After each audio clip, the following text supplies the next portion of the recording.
In the vast tapestry of Hollywood history, some names shine brighter not because of scandal, but because of style, substance, and timeless charm. Diane Keaton is one of those names, an actress, director, producer, fashion icon, and a woman who has lived life on her own terms. From the bohemian streets of 1970s New York to the glamorous heights of Hollywood, Diane Keaton's story is a story of courage, wit, and defiance of expectations. This is the life story of Diane Keaton, a woman who wore a hat, picked up a script, and forever changed what it meant to be a leading lady. Diane Hall was born on January 5, 1946, in Los Angeles, California. The eldest of 4 children in a creative household, Diane grew up surrounded by scrapbooks, music, and dreams. Her father, Jack Hall, was a civil engineer and real estate broker. Her mother, Dorothy Diane, was a homemaker with a passion for photography and writing. Young Diane wasn't raised in the glitz of Beverly Hills. She grew up in Santa Ana, where creativity was encouraged and imagination roamed free. Her mother's influence was profound. Dorothy once entered a beauty contest and was crowned Mrs. Los Angeles, showing Diane that women could step into the spotlight. As a teenager, Diane was drawn to performing. She was lively, funny, and loved music, especially the work of the Kingston Trio and folk performers. But it was the stage that truly called to her. After graduating from high school, Diane enrolled at Santa Ana College and later moved to the neighborhood playhouse in New York City to study acting. There, she adopted her mother's maiden name, Keaton. The name would soon become legendary.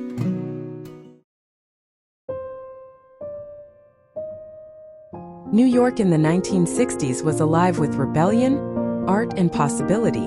Diane arrived right in the middle of it. She made her Broadway debut in the original production of Hair.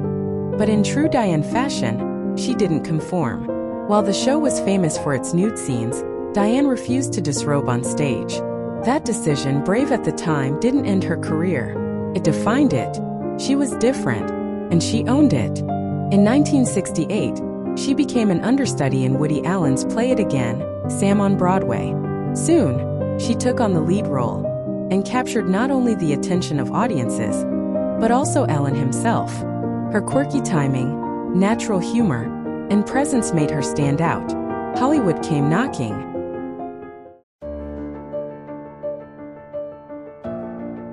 In 1972, Francis Ford Coppola cast Diane Keaton as Kay Adams, the girlfriend and later wife of Michael Corleone in The Godfather. It was a role unlike anything she'd done before. This wasn't quirky Broadway humor. It was one of the most powerful dramas of the decade. Surrounded by acting giants like Al Pacino, Marlon Brando, and James Caan, Diane found her footing, not by overpowering the screen but by grounding it. Her quiet strength made Kay unforgettable. The film became a cultural phenomenon. It won 3 Academy Awards and remains one of the greatest films in cinematic history. For Diane, it was the start of a remarkable journey in Hollywood. 1977. A film called Annie Hall changed everything. Diane Keaton didn't just star in the film. She became it. Her character, loosely based on herself, brought a kind of realness that audiences had rarely seen. She was funny, vulnerable, authentic. And then there was the fashion. The bowler hats, oversized jackets, ties. Keaton's personal style became a global trend. Fashion magazines called it the Annie Hall look. Diane just called it being herself. The film won 4 Academy Awards, including Best Picture and Best Actress for Diane Keaton. She was now an Oscar winner, a fashion icon, and one of the most beloved actresses of her generation. After Annie Hall, Diane Keaton could have stayed in her comfort zone. She didn't. She starred in Looking for Mr. Goodbar 1977, shocking audiences with a gritty, dark performance. She worked again with Woody Allen in Interiors in Manhattan. Then came Warren Beatty's Reds, 1981, a sweeping epic that earned her another Academy Award nomination. In the 1980s and 1990s, she became a familiar face in both drama and comedy. Crimes of the Heart, Father of the Bride, Marvin's Room alongside Meryl Streep. But Diane wasn't just an actress. She was a storyteller.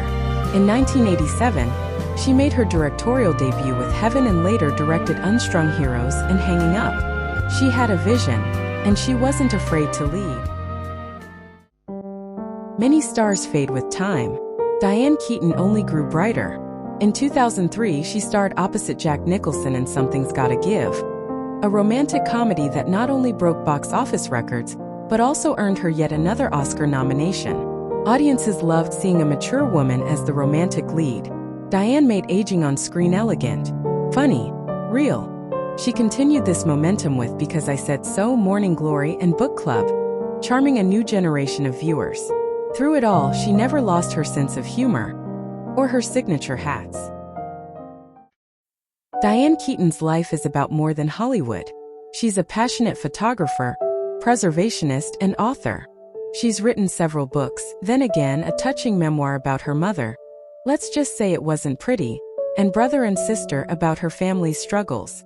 She has adopted 2 children, Dexter and Duke, and often speaks with honesty about choosing not to marry. Diane never felt the need to fit into society's traditional expectations. She's also known for her love of architecture and design, renovating homes, preserving historical buildings, and creating spaces full of character. Whether it's a film set or a quiet home project, Diane Keaton approaches everything with artistry and heart. As of 2025, Diane Keaton remains one of Hollywood's most beloved figures. She's starred in more than 60 films, won countless awards, influenced fashion for generations, and redefined what it means to age in the public eye. Her laugh, unmistakable. Her hat, iconic. Her presence, unforgettable. She taught the world that true beauty is not about perfection, it's about authenticity. From a young dreamer in Santa Ana to a timeless legend, this is Diane Keaton, a woman who walked her own path and inspired millions to do the same. Thanks for watching.